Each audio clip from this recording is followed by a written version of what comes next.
مومنین مومنوں کی ماں فرماتی ہیں کہ حضور اکرم صلی اللہ علیہ وآلہ وسلم اکثر اوقات دعا کرتے تھے.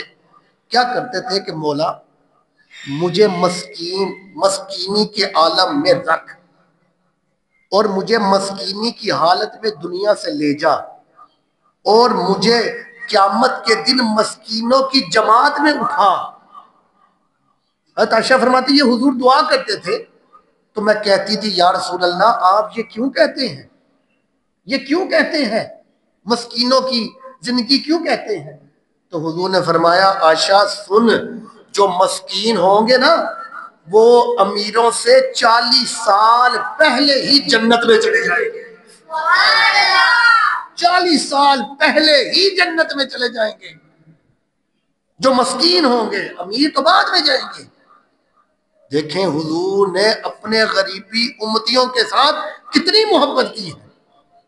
حضور اکرم صلی اللہ علیہ وسلم فرماتے ہیں قیامت کے دن ایک امیر اور ایک غریب ہوگا, تو غریب جو ہوگا, مسکین جو ہوگا, اللہ تبارک و تعالیٰ اس کو پہلے ہی جنت میں بھیج دے گا.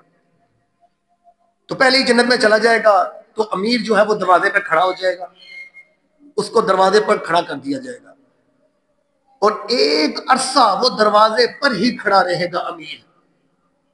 اور جب وقت آئے گا اللہ تبارک و تعالیٰ امیر کو کہے گا جا اب تو بھی اندر جنت میں چلا جا.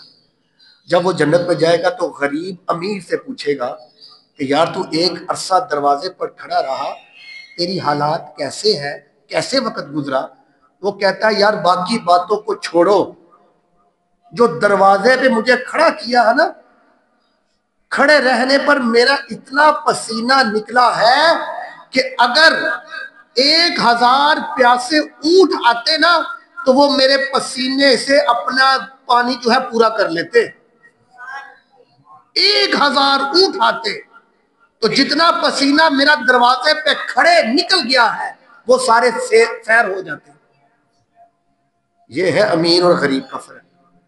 حضور نے غریبوں سے بڑی محبت کی ہے اور ان کا مقام بھی بڑھایا ہے. بتانے کا مقصد ہے لوگوں, اللہ نے اگر طاقت دی ہے